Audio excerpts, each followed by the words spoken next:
It's wonderful to see us all gathered here today. I'd like to thank Pat Collins, Laura McLaughlin, and Barbara Sabell for helping me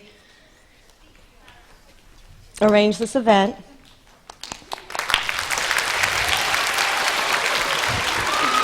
I'm happy to introduce somebody who has touched our hearts and imagination, given us special characters who have had memorable adventures and life lessons through the wonderful stories he's written.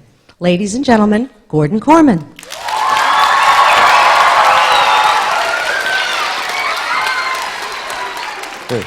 Well, thank you guys so much for coming over. This is awesome. I don't think I've ever seen an entire school district like file into an auditorium all at once. You know, two grades of an entire school district. So thank you guys so much for giving me the chance to come to New Hampshire and to Timberlane. You know, one of the reasons why I get picked to do a lot of presentations like today. Do you guys know that I wrote my first book when I was 12? Right? It was my 7th grade English project, and it was almost a mistake. I'll tell you what happened. In my middle school, okay, get this is totally true. The track and field coach had to teach English, right? They ran out of English teachers. They had extra track and field coaches. Guess whose class got picked to have track and field, man? Us, yeah. Nice guy, good teacher, but at the time he had never taught, you know, English, language arts in his life. And when it came to writing, he just sort of didn't know what to tell us to do, and he drew a blank. He stood there saying, okay, work on whatever you want for the rest of the year.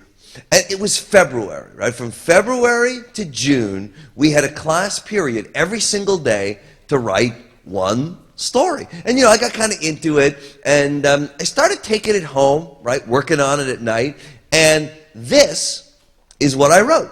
A book called This Can't Be Happening at McDonald Hall. You know what grade I got on this? B+. How lame is that? They gave me A+ on the story, but they deducted 1 grade for messiness. You haven't seen my handwriting yet. It's kind of like a cross between, you know, like chicken footprints and ancient Egyptian hieroglyphics kind of writing. But you know how I got the book published? Do you guys get Scholastic book orders? So I was the class monitor for book orders in 7th grade, and I just mailed it to the address on the book order sheets, right? Like the order forms. You're kind of looking at me like, that works? Well, you got to get fluky lucky. And that's what happened. The guy at Scholastic who opened up my packet found the book. Now, it didn't look like this, right? It was just, you know, typed up pages. My mom typed it. He read it, and he liked it, so he gave it to his boss, and she liked it. She gave it to her boss. You know what? A few days after my 13th birthday, okay, so I was in 8th grade by then, I signed a contract for my first book. And it still took like a year for the book to come out, so I was a freshman in high school when this book was published. Guys, I'm 46. Right? Like, this book has been out for more than 30 years. It's been in other countries, you know, other languages. French, Swedish, Danish, Norwegian, Chinese, Japanese, Portuguese, Italian, Korean, Dutch, and Greek. Isn't that wild to like see your 7th grade project in Dutch or Korean? I love looking at my books in other languages. You know, you probably don't know the old stuff, but okay. McDonald Hall is a school. So the principal is a man named Mr. Sturgeon, and his nickname, behind his back, they call him the fish. Okay? In French, he becomes Monsieur Sturgeon, and his nickname becomes Caviar, right? Which is not really a translation, because caviar doesn't mean fish. It means yeah, fish eggs. Nice call. That's if it translates at all. I wrote a book called Liar, Liar, Pants on Fire. Right? When Liar, Liar, Pants on Fire was done in French, get this. The book translated okay, but the title didn't. You know, because if you think about it, liar, liar, pants on fire is an expression. You really can't translate an expression. My translator told me to put liar, liar, pants on fire, word for word into French, it would actually come out, teller of untruths, your trousers have combusted. Isn't that wild? That definitely blew me back a couple steps, but I knew this guy who worked for Pepsi, and he was like, oh, that's nothing. Remember a few years back, there was a Pepsi commercial, and the big slogan was, come alive with the Pepsi generation. Okay, supposedly, when they translated that into Chinese, it actually turned out to say, Pepsi brings your ancestors back from the grave. So, I don't feel so bad with my little liar, liar, pants on fire. It even kind of gave me an idea. I don't know if you guys know the 39 Clues series, right? Yeah. So I'm the author of the second book, right? One False Note, but also book 8, The Emperor's Code, which just came out, right? The purple one. If you know 39 Clues, there's a character in it who is his name is Jonah Wizard, and he is a sort of like a 16-year-old rapper and reality TV show star, right? And his stage name is The Wiz. So his big new slogan is, live large with the Wiz generation. And the book takes place in China, and the slogan, they translated into Chinese, and it actually turns out to mean, Jonah Wizard makes your ancestors fat, right? But you sort of see how the translation goes off the rails a little bit, right? Because live large suddenly ends up fat, and generation becomes ancestors, and I don't know. It's kind of cool. To sort of think back to Liar, Liar, Pants on Fire, because the book is, in French, they had to change the title, right? They call it Super Menteuse, which really just means super liar, okay? Which is not a bad title for the book either, because it's sort of from experience, and, it would be wrong to say that I'm a dishonest person, but as a kid, I was kind of the world's greatest maker of excuses. I was never late for school because I overslept. With me, it was always, our front lawn got hit by a meteor last night.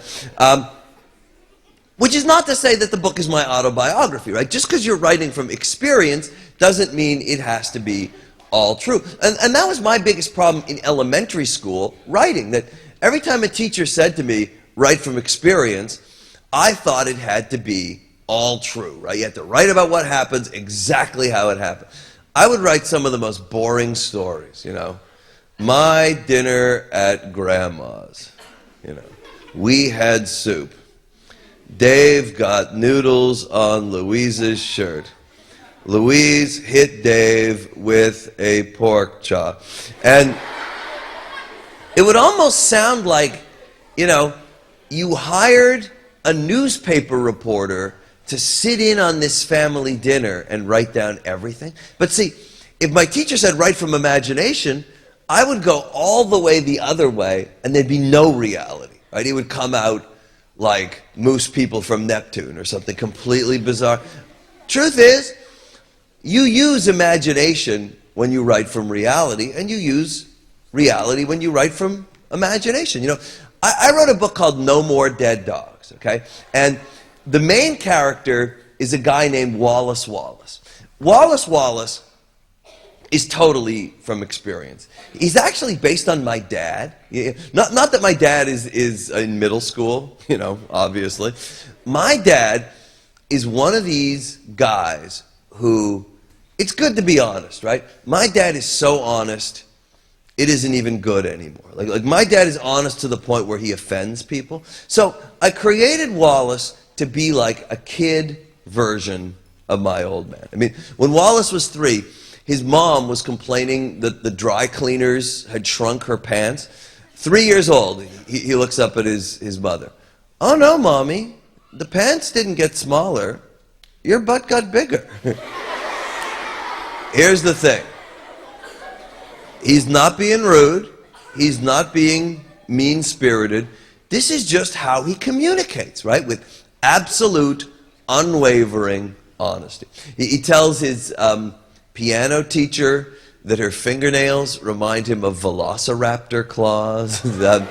He describes his cousin's clarinet playing as someone strangling a duck. Actually, to be honest, that one does come from real life, because I played clarinet in high school, and my dad actually said that to me once. But he's writing a book report on a book he hated, okay? Is this the kind of kid to pretend to like it when he doesn't? No. He is going to give it the truth, the whole truth, and nothing but the truth. Old Shep, My Pal is the most boring book I've read in my entire life. I did not have a favorite character. I hated everybody equally. The most interesting part came on the last page where it said, "The end." This book couldn't be any lousier if it came with a letter bomb. I would not recommend it to my worst enemy. Okay, here's the thing. Did my dad write that book report? No, it's totally made up. And yet, it's totally from real life. Because no way could I have created Wallace Wallace if I never knew my dad. So that paragraph I just said, right, the book report, it's completely based on reality, and it's completely made up at the same time. You can do both. That wasn't even where the idea for No More Dead Dogs came from. You know, I think writers have to be good observers, right? And what I mean by observers is, my favorite TV show, okay, it's only in reruns now, but do you ever see reruns of that show Seinfeld? The guy who's a comedian, like, he is a really good observer. Because if you listen, his comedy routines are just observations. They always start off with, "Did you ever notice that?" Well, if you want to be a writer, you just ask yourself, what are the did you ever notices of my world? For No More Dead Dogs, it was just this. Did you ever notice that in school, whenever your class does a novel study on like a classic award-winning book about a dog, the dog always dies at the end, right? Next time you're in the library, try this. Find a book with an award sticker and a dog on the cover. Trust me, that dog is going down, right? Just like it happened to, you know, Old Yeller and Sounder and the Dog and Stone Fox, and, you know, don't even get me started about Marley and Me. I mean, a lot of dead dogs out there. So No More Dead Dogs isn't about dead dogs. It's about these dead dog books. And you can almost picture a comedian doing a Did You Ever Notice about it. Another Did You Ever Notice? An old book of mine was just republished. It's called The Toilet Paper Tigers, and it's about a Little League baseball team sponsored by a bathroom tissue manufacturing corporation, right? And it was just this. Do you ever notice that whenever your team gets a sponsor, you never get cool sponsors? You always get humiliating sponsors, right? If the funeral parlor sponsors a team, you're going to be on it. You know, if it's the Pampers Corporation or, you know, the septic tank excavation company, right? I grew up in Canada, and our big Little League sport was ice hockey. I heard this real big up there. So I remember one year we decided we were going to be the tough guys, right? Then we got our jerseys. You know, coach rips open the box, holds up the first one. I look at this thing. Pretty Polly paint and wallpaper, Falcons, you know. Boy, oh boy. People are really going to be scared to play us, you know. They're going to be quaking in their skates because Pretty Polly is coming to town. You know? It's like being sponsored by the Teletubbies, you know. Like, who is going to be, you know, terrified to face off against Tinky Winky and the boys, you know. But I think that it's important to get a radar for the stuff that's all around you, because there's so many great ideas, and it's just there if you just kind of notice it, you know. Swindle is probably my most popular book in this town anyway. And I'll tell you, in a lot of ways, Swindle is a book that I never even should have written. I mean, it's certainly not a true story, but I'll tell you where it started. I love old movies, so I was watching this really old, great bank robbery movie from like the 1950s, and before I was even born. I turned to the guy next to me, and I said, wouldn't this be a cool idea for a kid's book?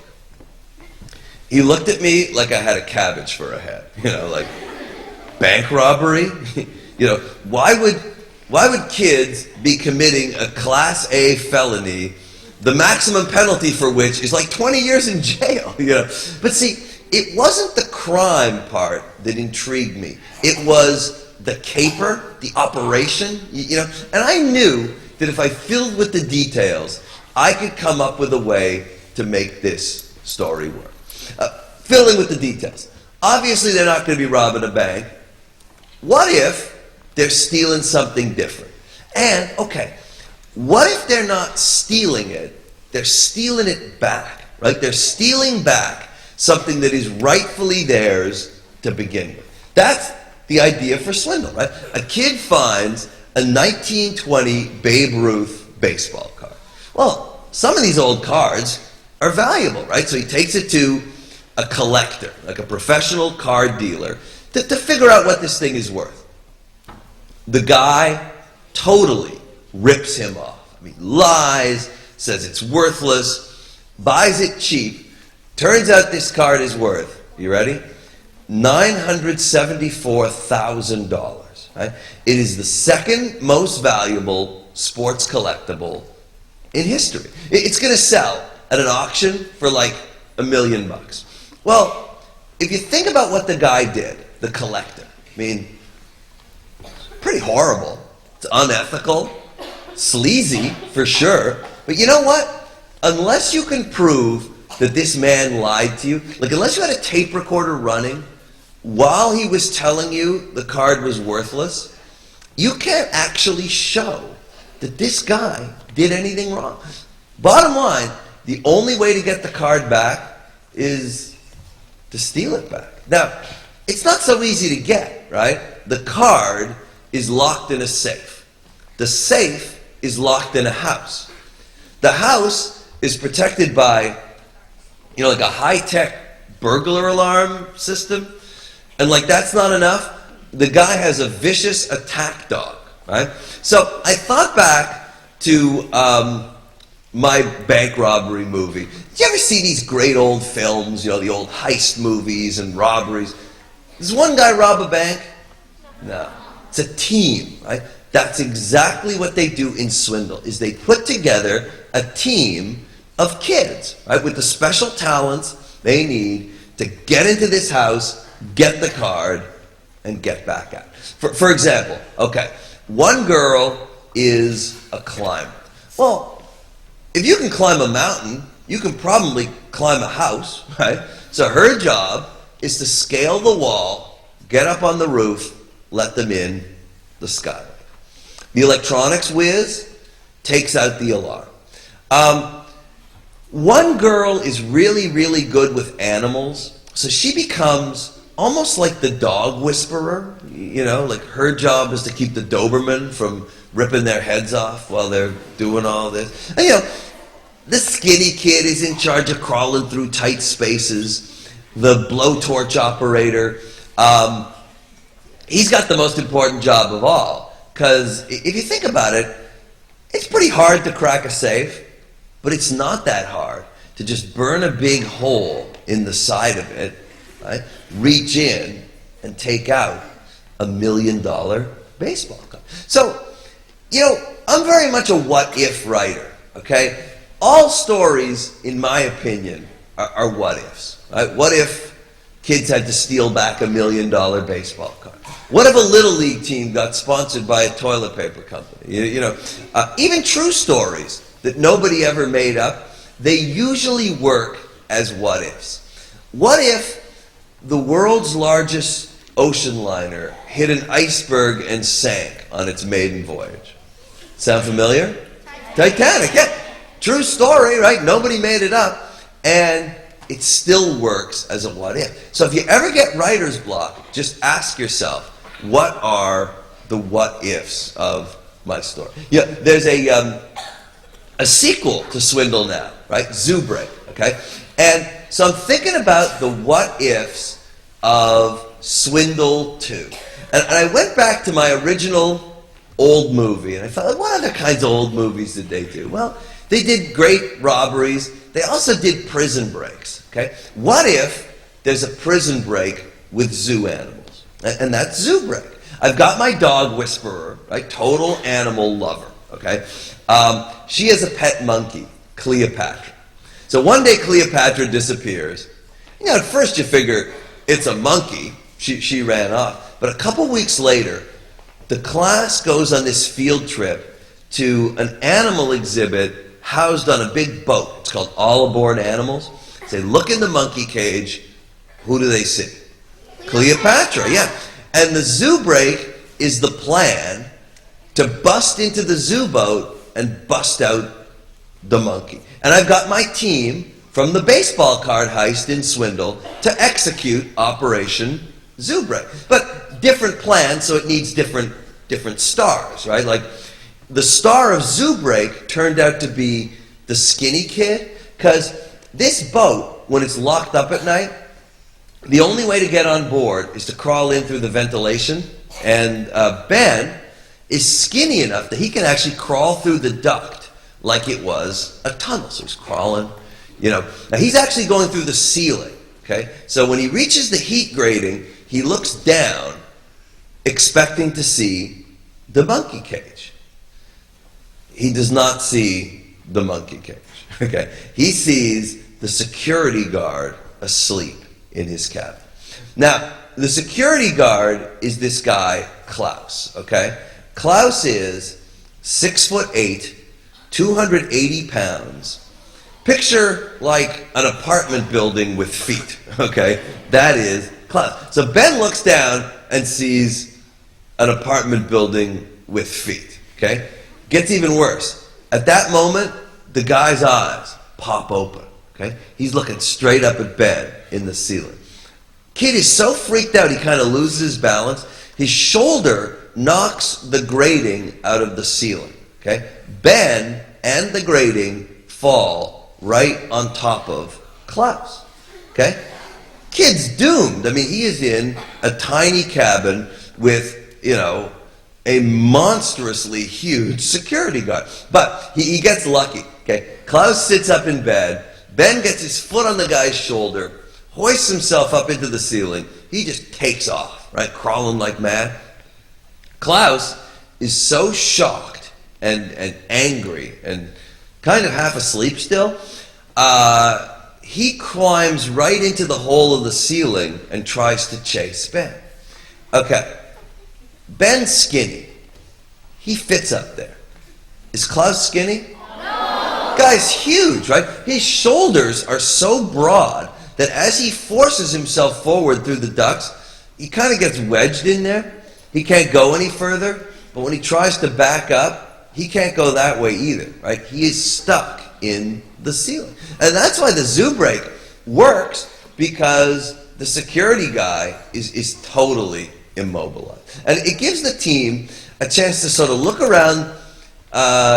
What they realize is All Aboard Animals, it's a zoo, but it's kind of a cheeseball zoo, right? I mean, you know, the cages are small. These animals are not properly cared for. They're not healthy. I mean, how can we rescue Cleopatra and leave all these other animals in such terrible conditions? And that's where the Zoo Break kind of goes a little bit nuts, because they go there to bust out one monkey. They end up busting out everybody. Yeah, the whole zoo. Where do you hide 42 fugitive zoo animals, you know, in like a regular neighborhood? But see, it's great to write from experience if your experience matches the story you want to tell. You think I've ever committed a zoo break? Or a baseball card heist? No. It's more important to love your story than to have lived it. You know, whenever you have a chance to pick your own topic for writing, always pick something you like, because you're going to do a better job if you're writing what? Your you're psyched about it. You know? Last thing you want to be writing, bored. If you're bored writing, you write boring. And in that way, you're almost a part of your own audience. You know, like if you can't even entertain yourself, how are you going to entertain total strangers? You know, one of the reasons why I wrote my adventure series, I just sort of got bored with funny books. So I thought back to when I was a kid. I loved humor, but I also really liked survival stories. Right? And that's where I got the idea for the Island series. It's a bunch of kids on a boat trip who get shipwrecked on an island, you know, when the boat sinks. I mean, technically it doesn't sink. It explodes, then burns, then sinks.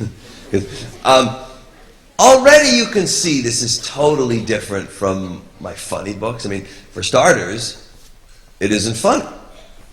You know, unless you think it's hilarious to blow yourself to smithereens in the middle of the Pacific Ocean. But that wasn't even the hard part. You know what it was?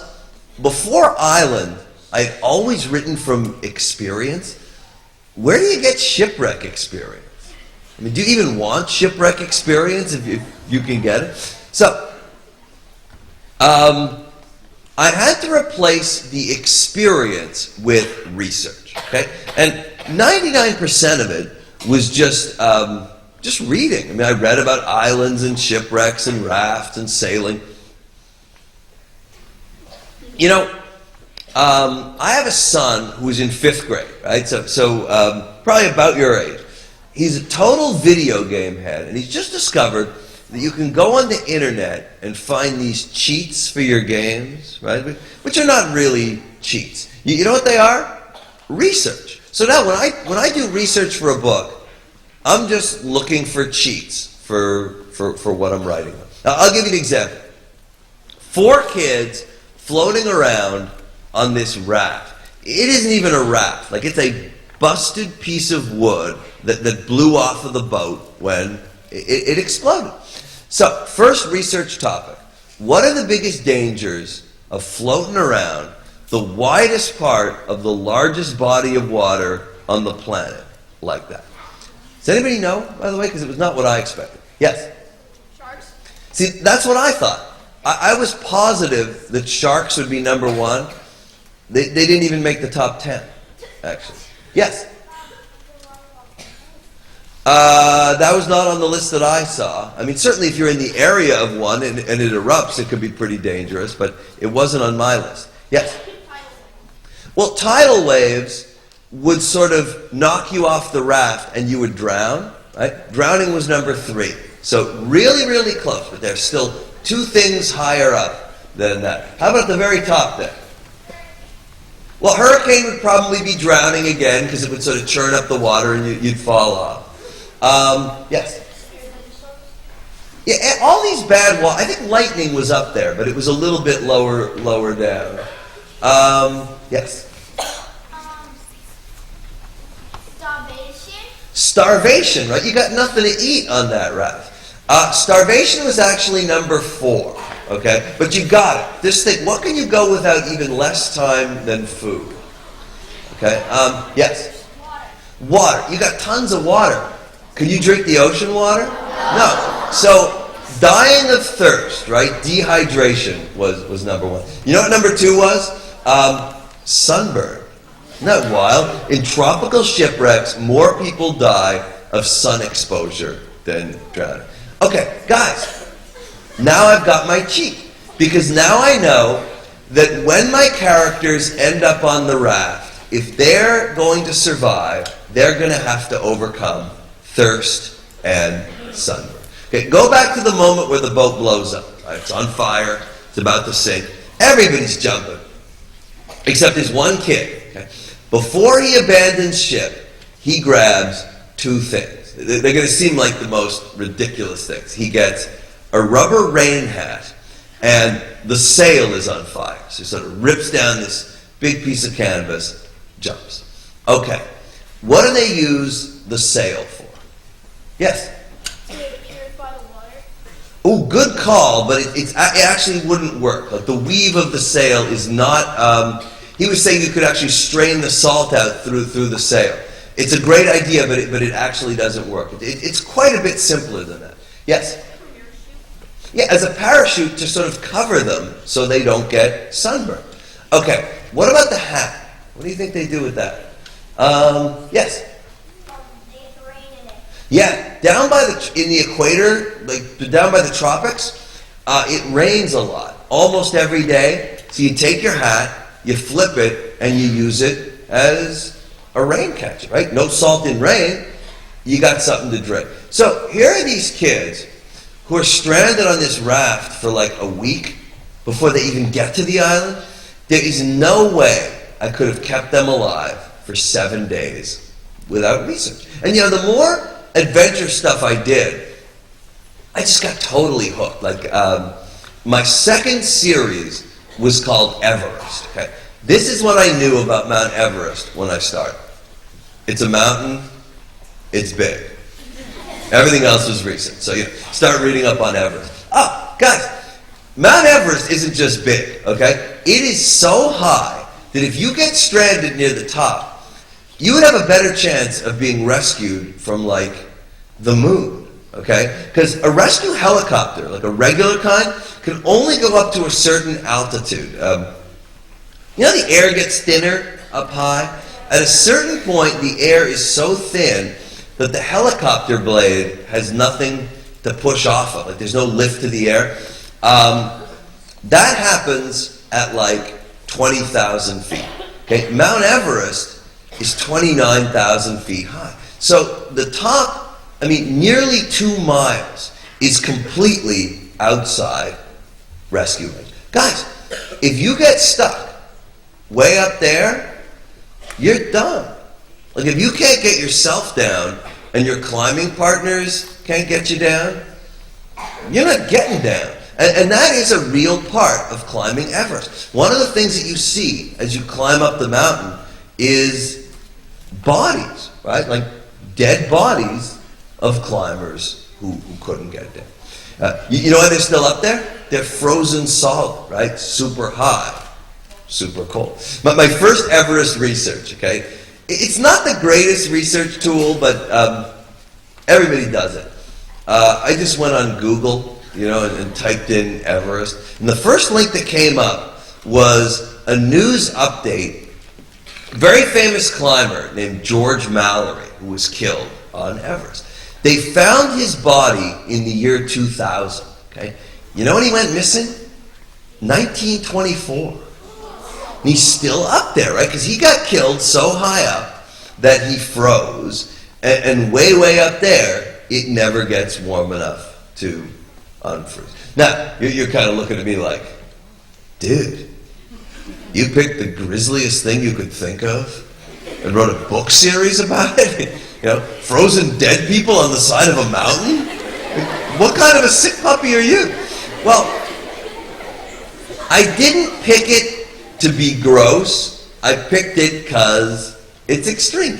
Extreme's good for adventure, right? It isn't good for everything, If you're a romance writer, you probably don't use extreme very much, If you're writing a book like Swindle and the kids are climbing up on the roof and one of them freezes to death, that's not appropriate, right? Because life and death is not at stake in Swindle, right? $1 million baseball card is at stake. It's big, big money, but it isn't life and death. But Mount Everest, man, dangerous place, extreme environment. For every 4 people who make it to the summit of Mount Everest, on the average, 1 person dies trying. And that told me that if I've got 4 teenagers on the team trying to become the youngest climber in history on top of the world's highest mountain, maybe there was a chance that one of those 4 might not be coming home again, right? The research plots the story for you. I'm working on this series now called Titanic. We'll have time for questions in a little bit, okay? Kids in 1912 on the maiden voyage of the Titanic? Well, very easy to research Titanic, right? Because a lot has been written about it. When the ship sank, there were 2,223 passengers and crew aboard. You know how many survived? 706. So more or less, 2/3 of the people on the Titanic died. And that tells me this. If I'm writing about a bunch of characters on the Titanic, and I like happy endings, and I want them all to survive, is that reasonable? No. It's sort of possible, but it doesn't make sense. And chances are, if I'm really that psyched about my happy ending, I shouldn't have chosen the Titanic to write about in the first one. You know, 39 Clues is a huge research kind of series. You know, if you don't know the series, first of all, it's not all mine. It's a multi-author series. There are 7 different writers. I'm the author of book 2 and book 8. But you know who wrote book 1? Rick Riordan, right? The author of The Lightning Thief and creator of Percy Jackson, right? So, really cool setup. They've created this family, right? The Cahills.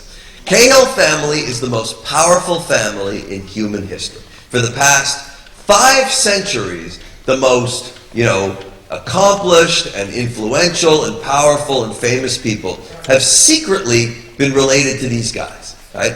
Ben Franklin was a Cahill, Mozart was a Cahill, Abraham Lincoln, presidents, prime ministers, inventors, explorers, conquerors, you get the picture.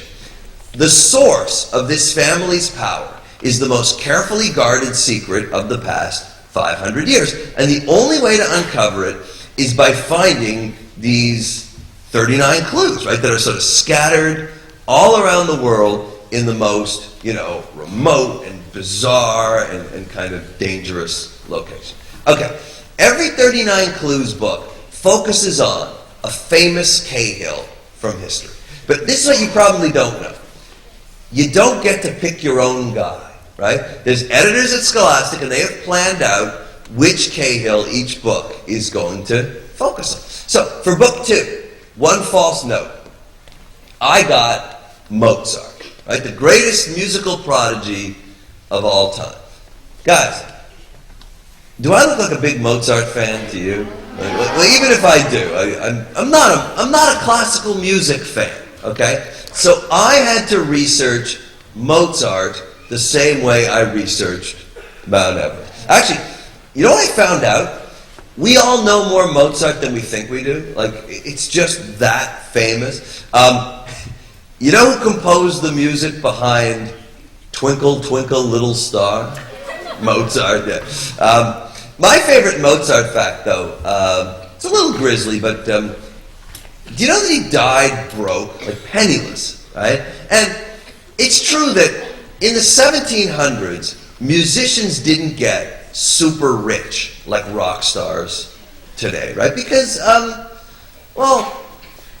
they didn't have anything to sell. There was no CDs. There's no such thing as a download. The vinyl record wouldn't be, invented for more than 100 years. But still, Mozart was famous, okay? He was a top composer. He taught music. The guy had money, okay? What was he blowing it on? To be honest, nobody knows. So that became my what if for One False Note.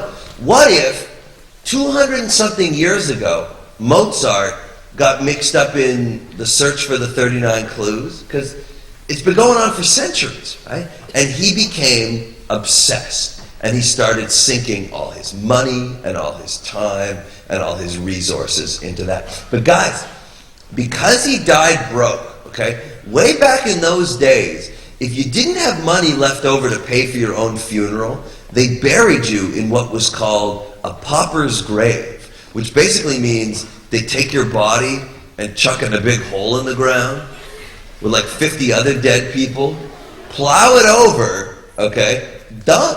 So, the most famous musician of all time, gone, right? No one knows what happened to Mozart. So for book 8, and book 8's new. It's exactly I think it's like 8 days old, right? It came out last Tuesday.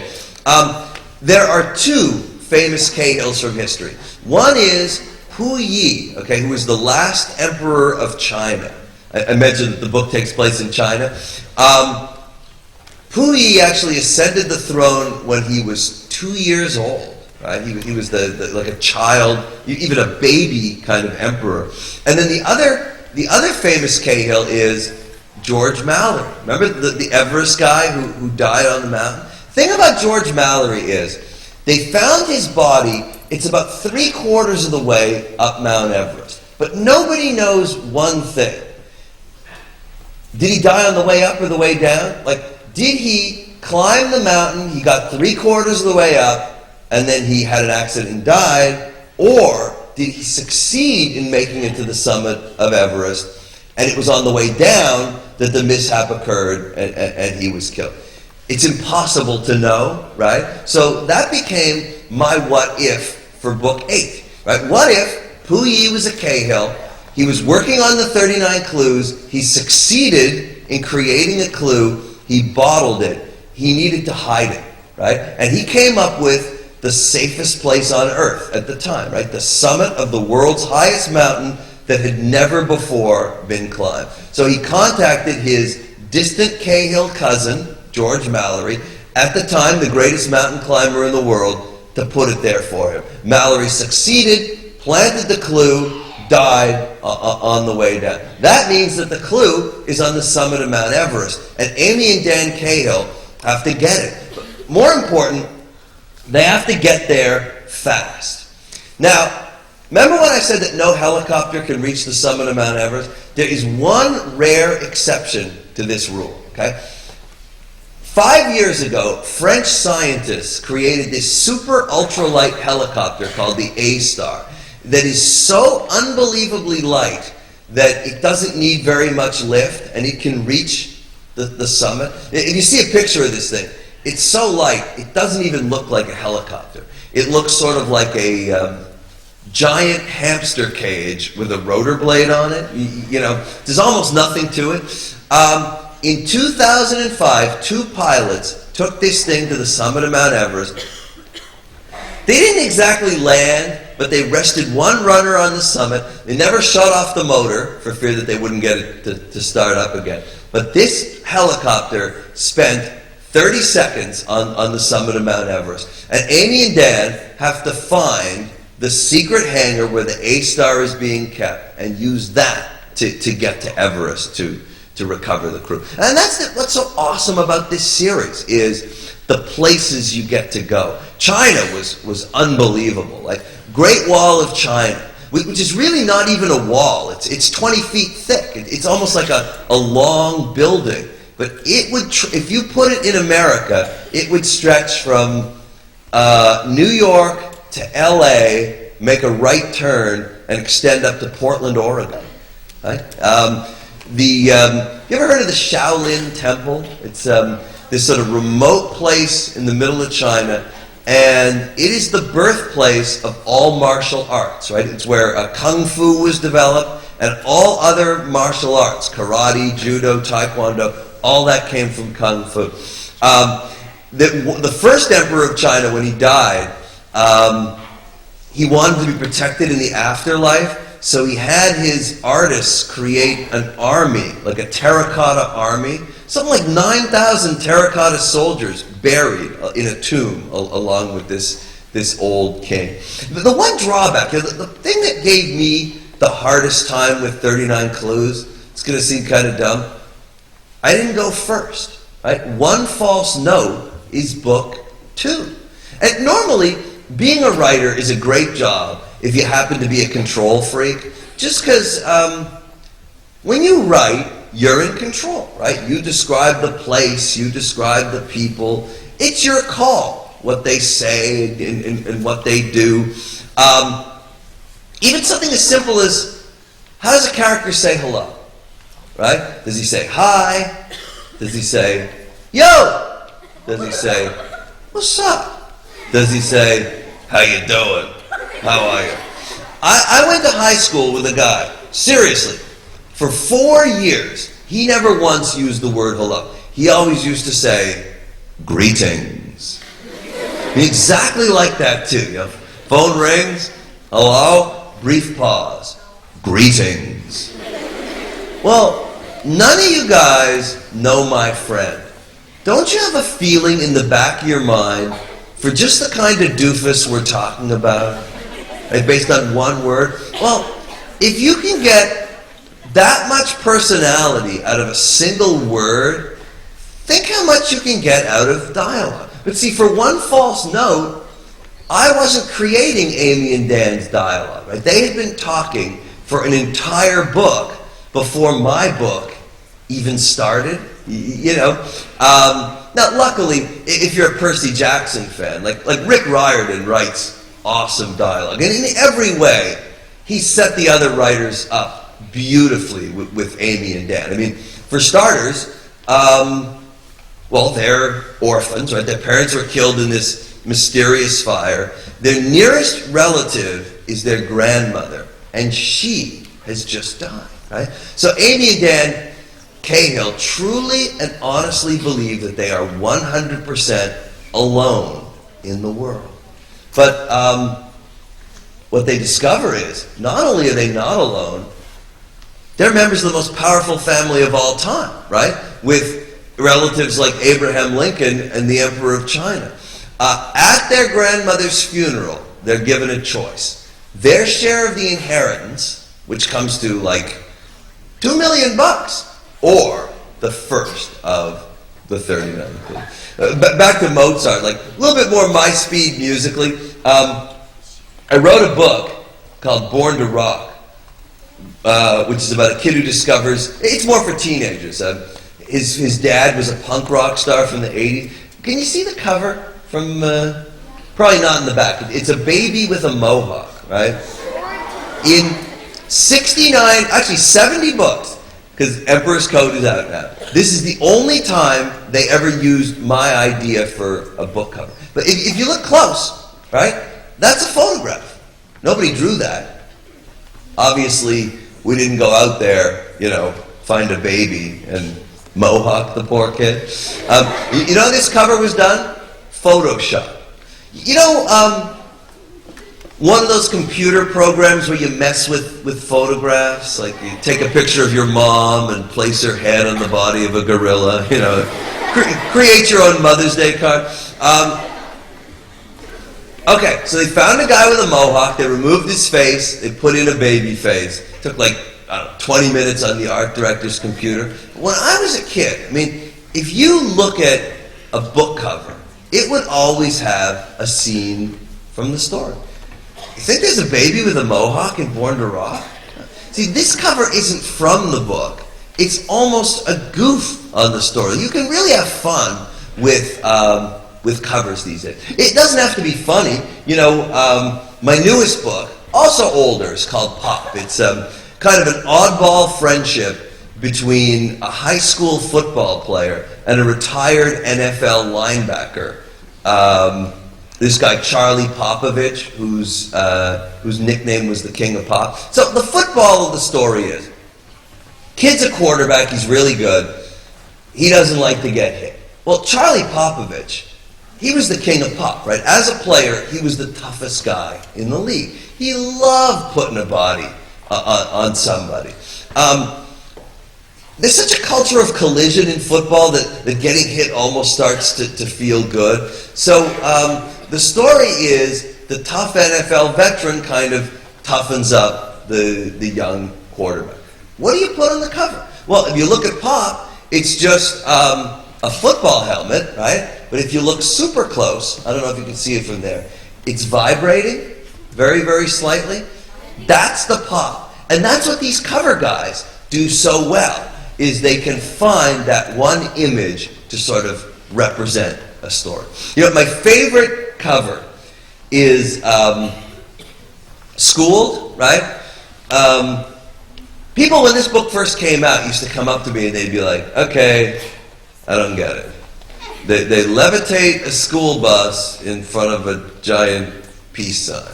And you wrote a book about that? Well, the story is a homeschooled kid who was raised all alone by his grandmother, who was like an ex-hippie from the 1960s, right? So the school bus is school, and the peace sign is hippies and communes, right? Because he wasn't just a regular hippie, you know, who wears ponchos and love beads and tie-dye and peace signs. He was raised almost like a hermit. So this kid's 13 years old. He has never tasted pizza. He has never watched TV. He's never had a haircut in 13 years. He doesn't get to real school until he's an 8th grader. Okay, and he's never seen a locker before. It's almost more than that. Like, not only does he never see a locker, he kind of can't figure out what it does, because he's never owned anything, right? On a hippie commune, everybody shares. So why would you want to lock stuff away from the people you're sharing it with? I mean, he's almost a space alien. Like, even the stuff he's good at is sort of bizarre. I'll give you an example. He knows how to drive, right? No law on a hippie commune, so when this kid was 8, Grandma taught him how to drive their pickup truck, you know, around the farm. One day, in regular middle school, he's on the bus home, they're halfway home. Get this, the bus driver has a heart attack behind the wheel.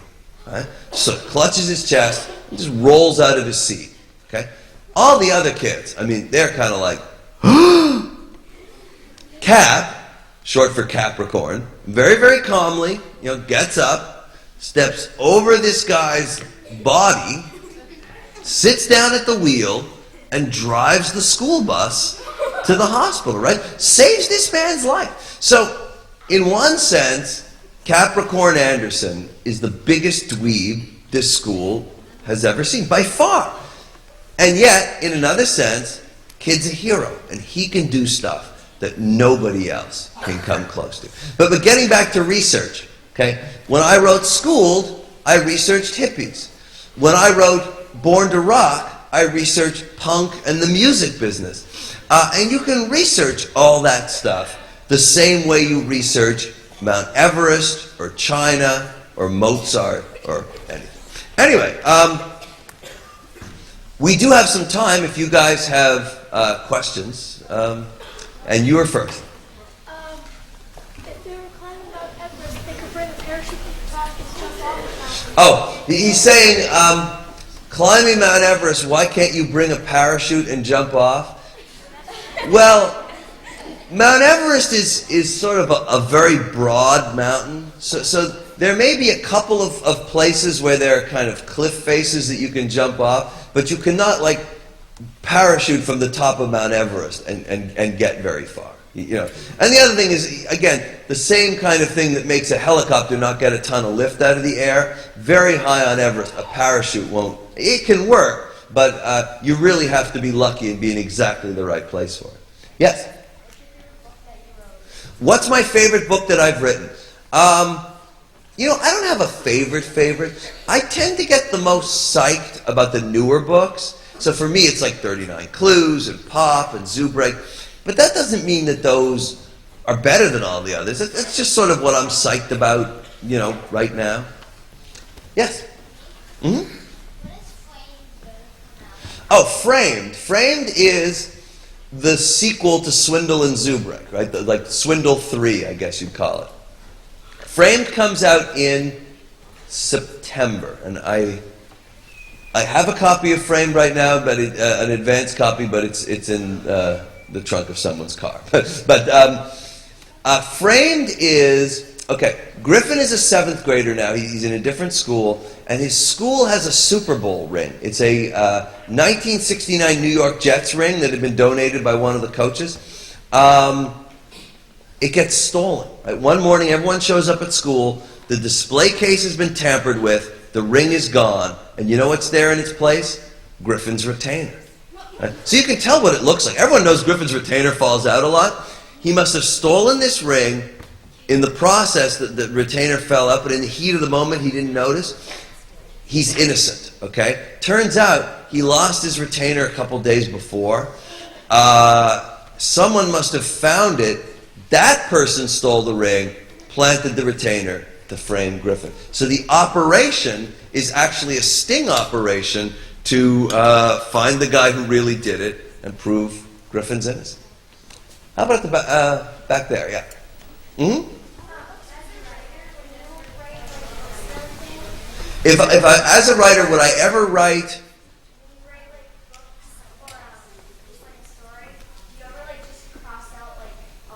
Oh, do I do a lot of changes? Oh, yeah, tons. I mean, there's always rewriting, okay? Now, some books have more rewriting than others, but like Pop, for example, the book is like 260 pages long, and I would say there's probably 80 pages in that book that weren't even in the first draft of that book. So some books have just a spectacular amount of rewriting in them. Okay, how about at the very, very top up there? Yes? Am I writing any new books? Yeah, well, Framed comes out in September. It's basically done. After that is the Titanic series, which is going to be a 3-book series, kind of like Island and Everest and Dive and Kidnap. Yes? I have 70 books out right now. The Emperor's Code was number 70 for me. Mm-hmm. Yes? Are there any books that you've written, but then stopped selling them? Like, took them off? Oh, have they stopped selling any of my books? Oh, yeah. I mean, it's pretty hard to find my early books. And some of my early books that I wrote in Canada are only sold in Canada. And then the Toilet Paper Tigers, right, the baseball book I mentioned, that book came out. It sold for about 10 years. They stopped selling it, and then they just started last month. You know, so books go what they call in and out of print. You know, a lot as in their lifespan. Yes, in the corner there. Yes.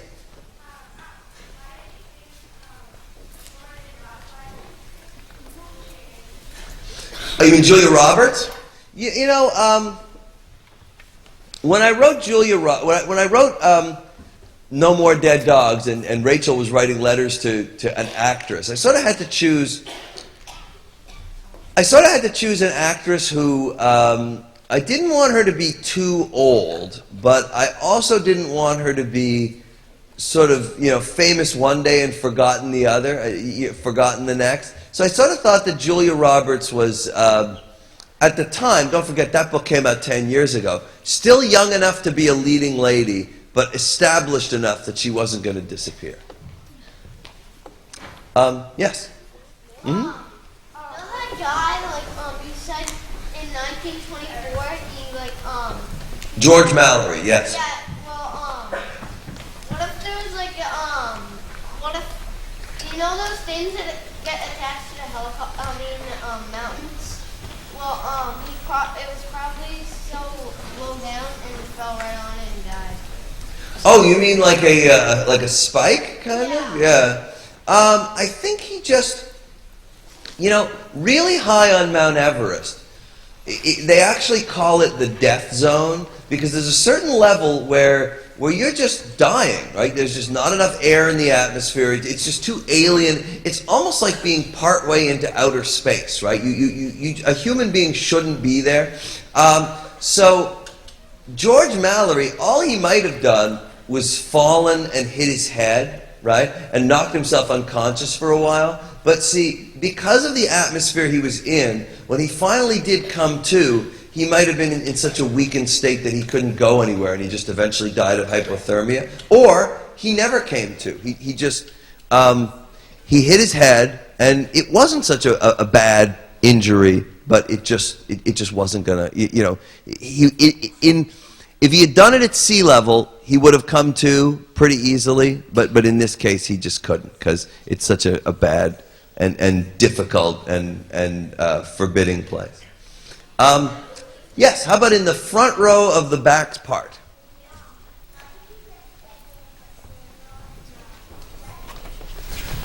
How did I get the idea for...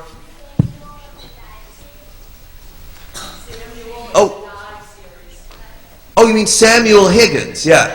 Well, I think that one of the original ideas of Dive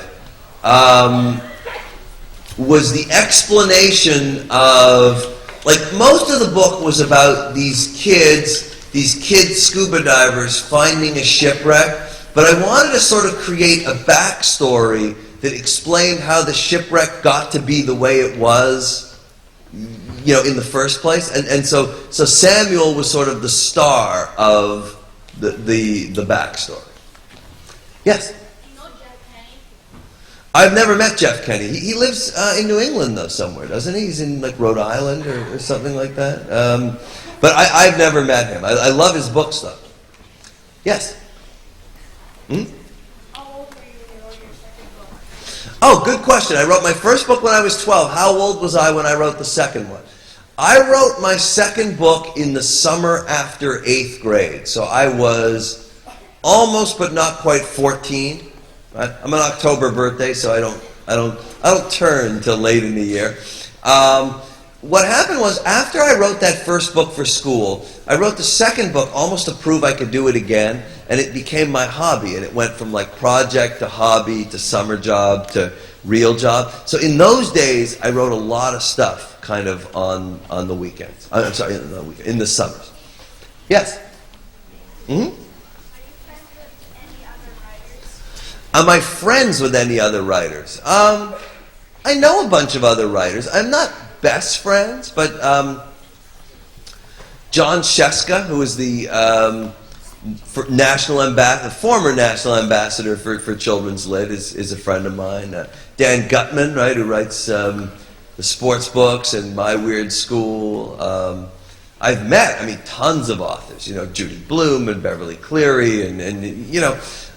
The one who I've never met, who I would really like to meet, would be J.K. Rowling, creator of Harry Potter. But she's sort of not U.S. based. Yes? I have a two-part question. Sure. For one, how long does it usually take you to write a book? And do you write one book at a time, or do you have, like, multiple projects? Okay. Usually, it takes me 5 or 6 months to write a standalone novel. For a series book, it's a little bit quicker, you know, because the characters and the situations tend to be established. So more like 3.5, 4.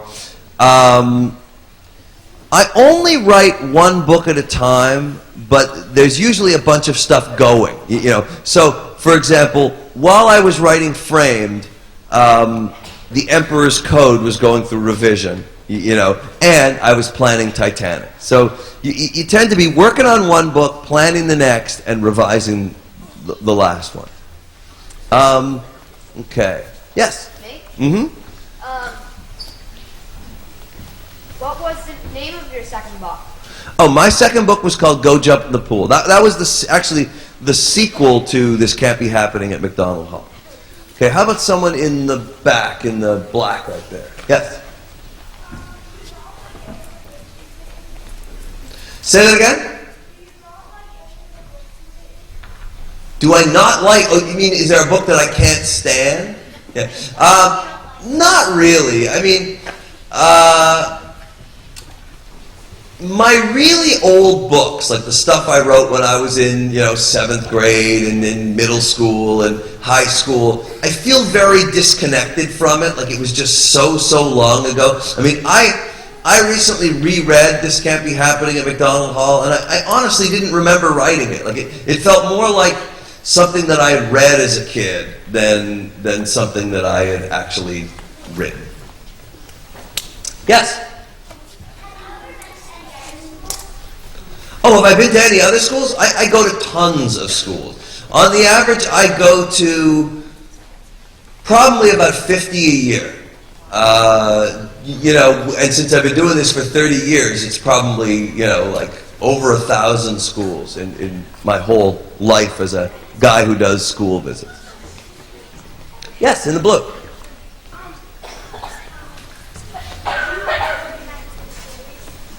Say that again? Oh, do I like the 39 Clues series? I'm totally hooked on 39 Clues. One of the things for me in 39 Clues, when they first offered me a chance to write a 39 Clues book, I didn't know how much I was going to like it because it isn't totally mine. But you know, I loved, when I actually did it, I got so into it. I loved the fact that it wasn't completely my responsibility, so I could treat it a little bit more as a lark. But the other thing is, you know, one of the drawbacks of being a writer, it's a very solitary thing, right? I mean, when you're a kid, you meet a lot of your friends through school, through teams you're on, like that kind of thing. When you're an adult, you meet friends through work, right? You work with people. Well, I don't have any coworkers, right? My only coworker is like the little paperclip guy in the corner of my Microsoft Word screen. So one of the things that I really loved about 39 Clues was just having coworkers that I kind of shared this experience with. I just did an event yesterday at a bookstore in New York City with two of the other writers, with Peter Larangis, who wrote book 3 and 7, and Jude Watson, who wrote 4 and 6. So really, if you think about it, the three of us, because we each wrote 2, are responsible for 6 of the 10 books. And there's a real like kind of brotherhood to being a part of a series like that. Okay, who has not had a chance to ask anything yet? How about right there? Mm-hmm. Are you ever going to make any of your books into movies? Am I ever going to make any of my books into movies? I think there is a pretty good chance that there's going to be a 39 Clues movie. The film rights were bought by Steven Spielberg at DreamWorks. I totally take credit for this because I'm the person who wrote in One False Note that Steven Spielberg was a Cahill. But you know, with the movie business, you never know for sure because it's not up to the writer to make a movie. It's up to the movie company, and you know, the control is totally out of your hands. Okay, how about halfway up the back road, the back part? Yes. Yes. Mm-hmm.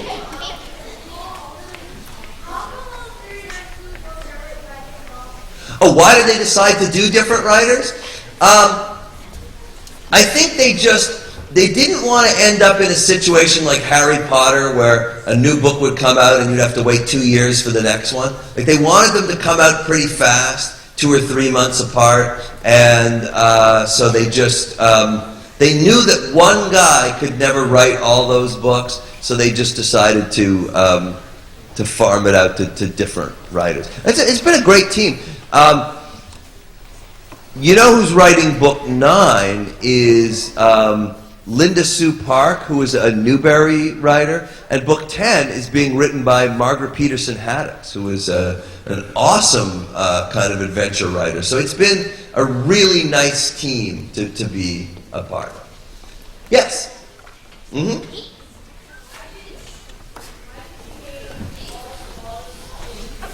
Oh, where did I come up with the name Wallace Wallace? Oh, why did I give him the double name? I just thought of it. My mom knew a guy, I guess when she was young, she worked with, whose name was like Pierre, right? It's fairly, I guess, my family is from Montreal in Canada, and I guess in French, like it's actually not that uncommon to have 2 of the same name. So so I kind of came up with Wallace Wallace from Pierre, and just loved it. I mean, of all my character names, but well, Capricorn Anderson is pretty good too, but Wallace Wallace is probably my favorite of all time character name. How about right there? Mm-hmm. Oh, my favorite of the series. You know, I actually wrote 2 different series called On the Run and Kidnap, but they're kind of in one series because they're about the same characters. On the Run is about a brother and sister who become fugitives, like they're wanted by the FBI, and then Kidnapped is sort of the follow-up where just when they're getting their lives back together, the sister is kidnapped. I've never written 9 books about the same characters before, and I got totally into the world of Aidan and Meg Falconer. Yes, on the side. Mm-hmm. What inspired you Oh, what inspired me to make this my career?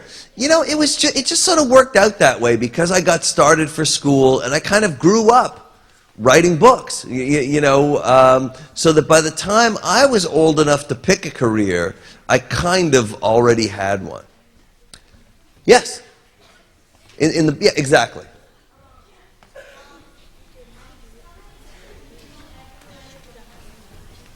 Oh, will I ever write a book about my own children?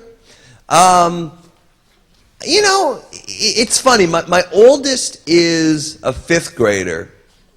So he's just now kind of getting to the age of kids that I write about. So it's possible that as my kids get older, they'll become more and more a part of what I do. But I don't have any immediate plans for it.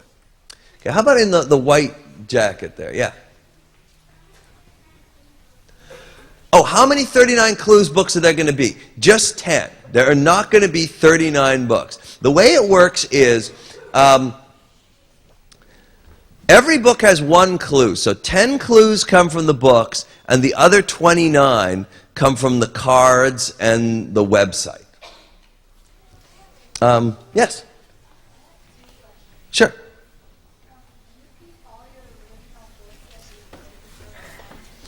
Do I keep all the original books? Well, there's not like a handwritten, except for the really early ones, everything I write is sort of on computer. So there's sort of no place where the book physically is in my original draft. But I do keep 1 copy of every edition. Like every time they change the cover, I'll keep 1 copy of that.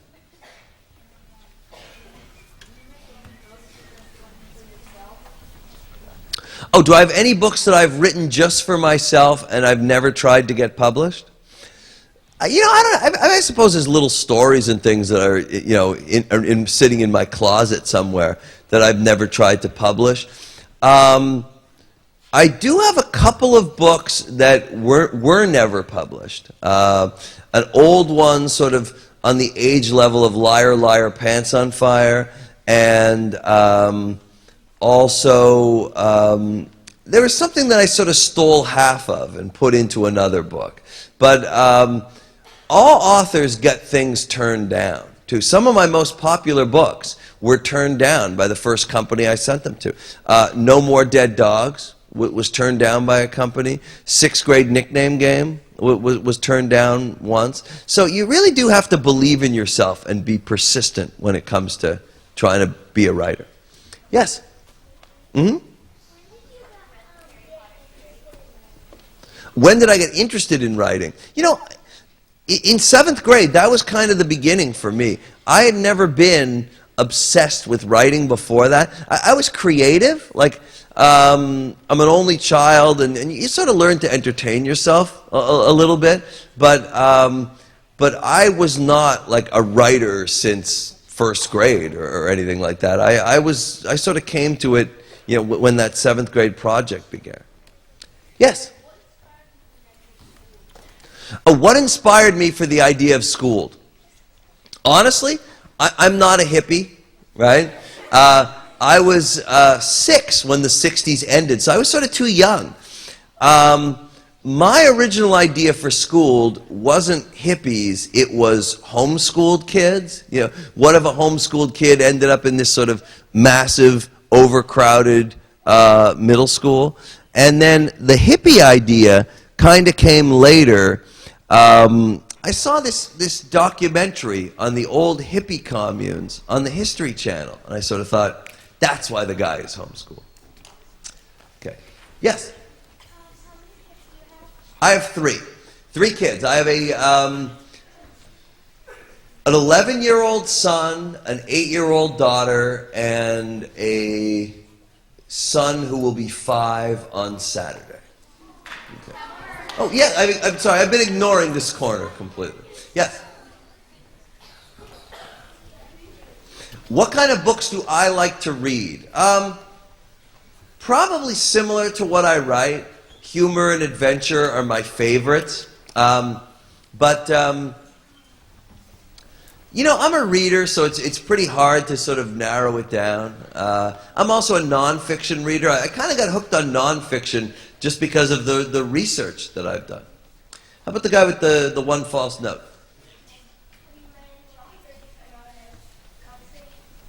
Have I met any authors from other countries? I know a lot of Canadian authors.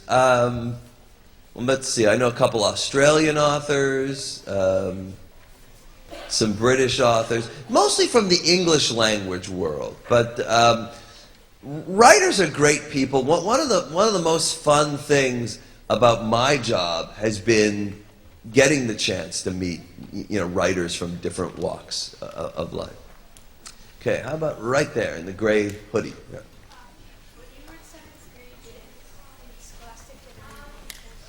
Oh, when I was in 7th grade, did Scholastic turn me down before they accepted me? No, I was super lucky. With that first book, the 7th grade project, it was published by the first people that I contacted.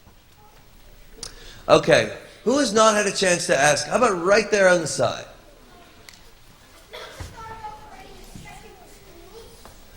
Have I ever thought about writing a sequel to Schooled? You know, honestly, I would love to write a sequel to Schooled. I can't think of what it would be. But honestly, if you have an idea, I'd love to hear it. You can email me through my website. It's just gordonkorman.com. How about in the blue there? Yes.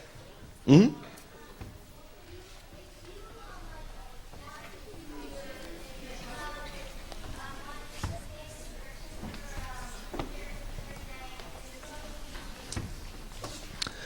If I could choose one famous person for my 39 Clues book, who would I choose? You mean someone who has not been done in the series? I'm not so sure. Don't forget, it can't be anyone in history. It has to be someone from the last 500 years, because that's when the Cahill family started. So you couldn't choose like I thought about Leonardo da Vinci, but he was sort of like 100 years too early for the Cahills. I don't know. I'll tell you, I'm working on this Titanic series now, right? So I'm doing a ton of research on the Titanic. It's not really a person, but wouldn't it have been cool if there had been someone holding a clue on the Titanic and the Titanic sank and they had to go down to the shipwreck and find the clue? That sort of occurred to me, I never would have come up with that if it wasn't for the Titanic series. To the best of my knowledge, there is no 39 Clues book that actually... there might be something on the website about the Titanic, but I don't think that there's a book where they go to the Titanic. That would have been pretty cool. But I'm trying to think of people from history. I don't know. I think that because we don't choose our own people, I chose Mallory, right? I mean, the person I was assigned for book 8 was Puyi, the Last Emperor, and the whole dimension of book 8 that takes place on Mount Everest was mine. So I guess, Mallory, because Everest is sort of a hobby of mine. I'd love to do something with the Titanic. Maybe John Jacob Astor was a Cahill, or Captain Smith, or something like that.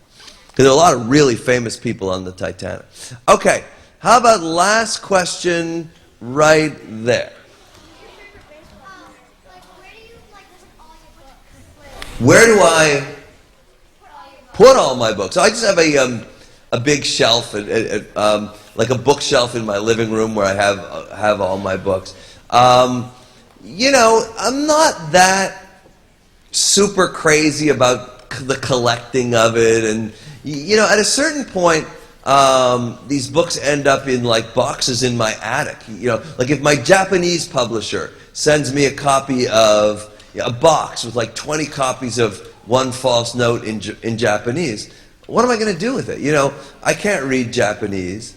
It's a lot of stuff, but at the same time, you feel bad throwing it out. So what are you going to do with it? So I have a lot of kind of boxes of like foreign editions and strange editions, just kind of taking up space in my attic. Okay, well, unfortunately, We're not going to have time to get to everybody's questions. They are awesome, by the way. Thank you guys so much for being such an amazing audience and for asking so many great questions.